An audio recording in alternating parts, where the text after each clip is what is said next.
Isn't that the Cthulhu statue from the other set? Yeah, I was looking at it and wondering where we got it. I thought you got it.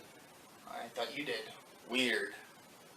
Well, speaking of, that does remind me of the silent movie based on H.P. Lovecraft's classic story. How convenient. I happen to have a copy of it. Convenient. Well, today, let's take a look at the Call of Cthulhu.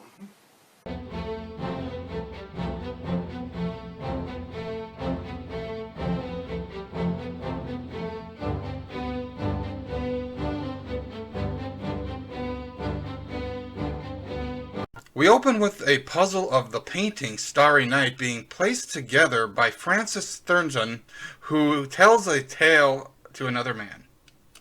Francis had been assigned to go over the documents left behind by his late great-uncle, George Angle. George, as a professor of semantic language, gives Francis a key to a box containing accounts relating to an event that started in 1925. What's in the box? I just told you what's in the box. Weren't you listening? Oh. What's in the box? George had been interacting with a man named Henry Wilcox, who'd carved a bas-relief statue based on a series of bizarre dreams he'd been having lately. In these dreams, Henry saw bizarre architecture and heard strange words he could not properly duplicate. George asked Henry to keep a record of his dreams, and the two continued to meet to go over Henry's dreams. I hope we find out what's going on, because I have no clue. This came to an abrupt end. However, George learns that Harry was hospitalized after a mental breakdown which continued even during George's visit to him. I don't know, but I think I'm having a nervous breakdown. No, you're not. How do you know? Well, because I've had a mental breakdown. Really not fun. When Harry regains his senses, he recalls nothing of his dreams due to his madness, nor he could recall the ones he had previous. Looking further into the documents, Francis found a timeline connecting a series of otherwise seemingly unconnected events. He then found a record of George's encounter with Inspector John LeGrasse 17 years earlier, who had come to a meeting of the American Archaeological Society to hopefully find some information on a strange statue. One of the members recognizes the statue as being similar to one he'd been shown years earlier, and recalled the stranger phrase that was associated with. LeGrasse tells the men it translates to, "In his house in Rilliere, dead Cthulhu waits dreaming," and then recounts how he came to possess the statue. LeGrasse and his men had been called out to a random area in the Louisiana swamp where they were asked to investigate a series of missing people reports. The police are also told of the chanting that could be heard deeper into the swamp, and a local leads the police into the swamp.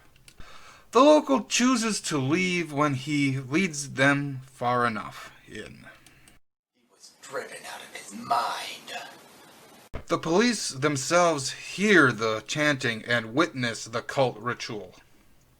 The police then raid the ritual, arresting or killing the members of the cult that didn't manage to escape.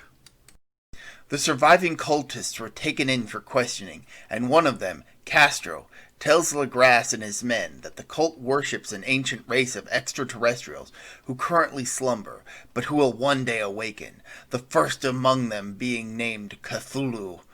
Castro also claims that the cult didn't kill anyone, and that it was those that they worship that did. Okay, now we're getting somewhere. LeGrasse then reveals to the assembled experts that the cult of Cthulhu has become something of an obsession to him, and that he'd hoped that they might be able to shed more light on it. After asking them to contact him if they find anything, LeGrasse departed. With this new information, Francis better understood why his great-uncle was so infatuated with Harry, and Francis soon begins having the strange dreams himself. Oh God, the dreams are back. What dream? I don't want to talk about it. Francis soon grows scared of the documents and sets them aside to focus on his own research. However, a chance encounter with a random news article brought his attention back to the case. A ship that had been lost at sea, the Alert, had returned. The survivor, Gustav Johansen, himself the second mate of another ship, the Emma, told of how his crew had encountered the Alert, abandoned and drifting at sea. The logbook of the Alert told of how the crew had come across an island that was not on their charts, when the Emma's crew discovered a statue and a severed finger. The captain of the Emma decided to investigate the mysterious island and plotted a course to it based on the Alert's logbook. The article remained vague on the details of the incident, only mentioning that the majority of the crew died on the island, and only Gustav was found alive aboard the Alert. With this new information, Francis returns to his great-uncle's timeline, adds entries pertaining to the events recorded in the article. Francis becomes determined to uncover the truth surrounding the timeline of the events. He discovers that Johansen has returned to Oslo, Norway following the mystery at sea, and the item found on the ship was placed in the protection of the museum. Francis then traveled to Oslo to ask Johansen about the mystery at sea personally, only to learn from his wife that the man had passed away. She then gave Francis her late husband's logbook, written in English so that she could not read it herself. Reading the logbook, Francis learned of what happened on the fatal journey. This feels weird, dude. After traveling the course laid out by the Alert logbook, the crew make it to the island of Rhea. Trekking inland and witnessing a bizarre statue on the island that they find what appears to be a giant door. After finding it covered in sea slime, the door opens up and one of the sailors fall into the abyss beyond the doorway. Another man dies just by looking into the doorway, and Cthulhu begins emerging from the abyss, causing the sailors to flee. What the Sam L is going on? During their flight from the doorway, the sailors die one after another, and only Johansen and another sailor made it back to the Alert. As Johansen piloted the ship, the other sailor was driven insane by everything, and Cthulhu approached the ship. Johansen rammed the Alert into Cthulhu, driving the giant space monster back into the depths of R'lyeh. With the nightmare over, Johansen found the other sailor dead from terror. Well, shit. Watch your mouth. This is a family show. Back in the present, Francis tells the doctor that everyone from his tale is dead now, and he'll soon be joining them. But the cult still lives, and Cthulhu has merely returned to his slumber. A day will come when he shall rise again, and we learn that Francis is in a mental hospital.